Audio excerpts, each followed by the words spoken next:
Good morning. Thank you so much for asking me to share information that I originally provided with Dr. Mary Jo Snyder as part of the Kalamazoo Leadership Team presentation in February of 2016. The information that we provided was about burnout and resiliency, and it was specifically in response to a speaker who came to us at the leadership retreat back in October of 2015.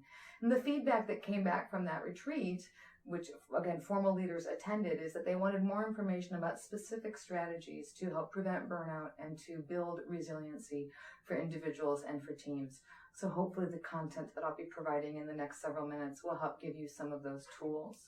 This quote by Chester Elton I think is powerful because it states that the patient experience can never be better than the employee experience. That gives me pause as a physician and also as a teammate in the very complex world of healthcare. I'm sorry, I should introduce myself. My name is Elizabeth Warner. I'm a primary care internist that's been part of Bronson since I graduated from residency in 2001, and I now serve as the medical director for continuous improvement support. So as I think about how we can improve the employee experience, my team's experience, so that ultimately the patient can have the best experience here at Bronson, you can't really have that conversation, in healthcare certainly, without talking about burnout. The definition of burnout is variable, and they're listed here on this. 3 of them are listed here on this slide. This is not an exhaustive slide. And they read things like a chronic disease of disengagement. If we think about the chronic disease of congestive heart failure or diabetes, we can realize the significant implications of it. Chronic is an important part of that definition because while it can occur, burnout can occur suddenly after trauma, it typically is a slow, insidious set of symptoms that lead us to significant disengagement and lack of efficacy in our work. Another definition of burnout is a progressive loss of idealism, energy, and purpose. And we're going to split those out and talk through those in a few minutes. And then the definition that Paula Davis Locke gave us back in October of 2015 is the last one listed on this slide, where burnout is a work-related chronic condition of too many work demands, too few work resources, without sufficient recovery time. So it's sort of a 3-pronged piece. So too much work demand, not enough resources to do your job, and not enough recovery time. This is different than stress, because with stress, you can cope with that stress in a short amount of time, rest, recover, sleep, wake up the next day, and you're ready to go.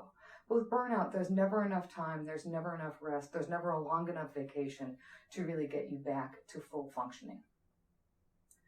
So some folks will ask, is it really a big deal in healthcare? I'm actually hopeful that some of you will think that because then you haven't been affected by burnout. But the reality is it's a huge problem in healthcare and clearly only getting worse.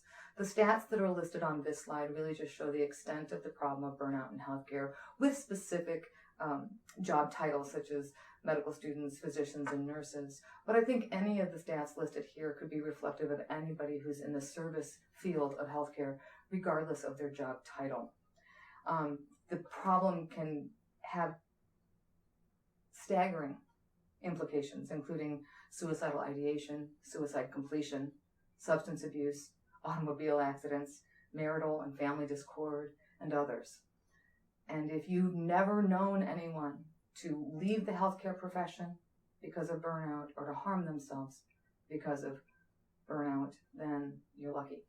I've had 2 physicians that I've known in my career who have chosen to kill themselves rather than continue in this life. And I have a hard time believing that burnout was not a part of their decision. When we think about burnout, I like to think about it in terms of a negative energy balance. And when we're thinking about an account or a tank, we can think about the tank of a car, the gas tank of a car. And there's 3 different energy accounts that are either full or empty with the concepts of burnout. The first is your physical energy account. And if your physical energy account is low or empty with burnout, then you're going to experience the symptom of exhaustion.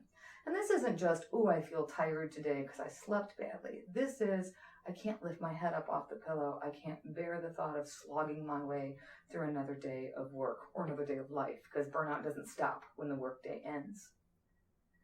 Another energy account to think about is an emotional energy account. And when that account is empty, then the symptoms of cynicism, sarcasm, compassion fatigue, and lack of empathy are typically the symptoms that emerge.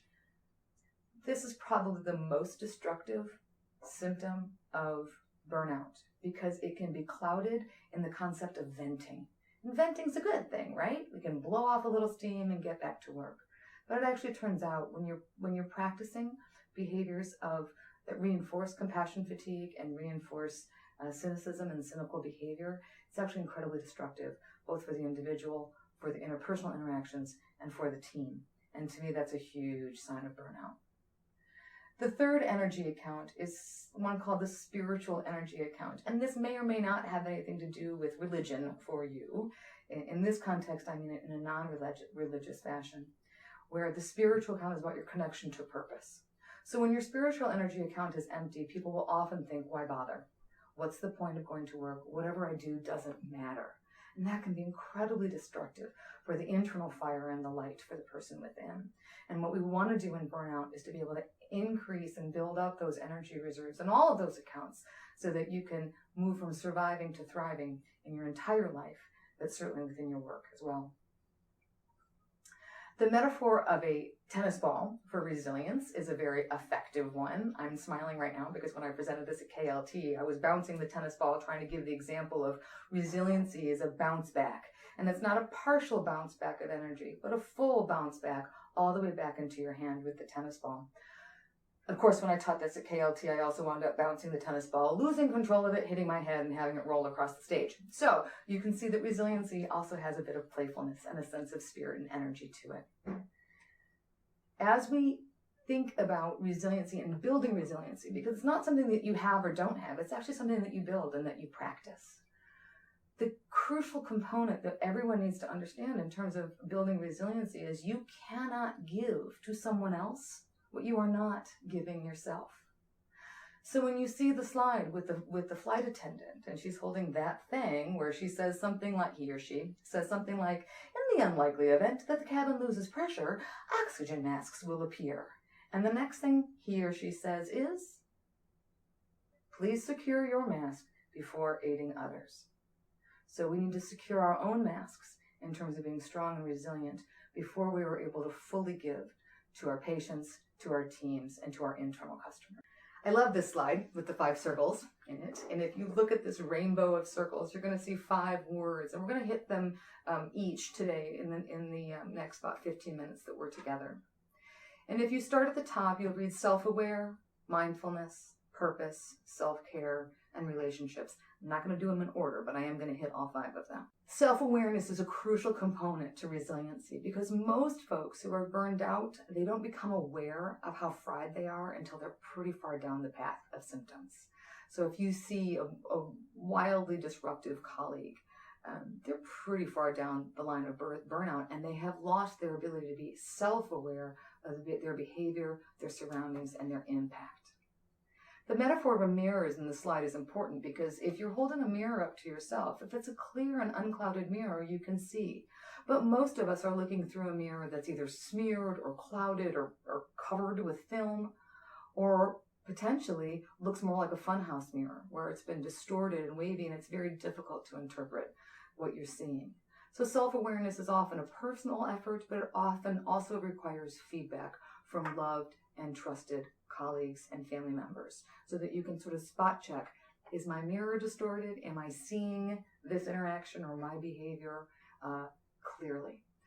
And the next thing that we're going to be talking about is mindfulness, which actually allows you to be much more self-aware in your day-to-day dealings. So the slide about mindfulness is really just to remember mindfulness is 2 very simple things, and it's an absolute treasure to be able to do this work. And so it's really important. So you got to pick up that pencil and write these down because it's really important. Okay, so mindfulness is 2 things.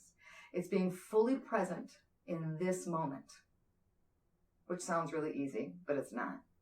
And the second piece is, and to do it without judgment of yourself and others. That's the hard one, if you can actually get present in the present moment.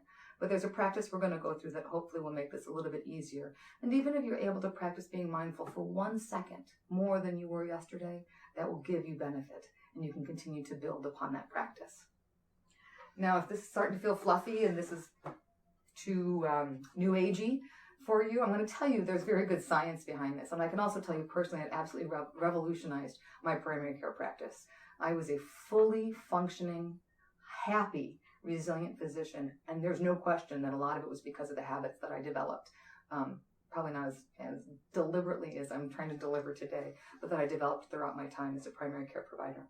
There's good evidence, John Kabat-Zinn in Boston, Andrew Weil and his work with integrative medicine, Oprah Winfrey, I mean, who else knows better than Oprah Winfrey? And a lot of the teachings of all the different branches of yoga would really show that this mindfulness strategy is good both for mind and for body.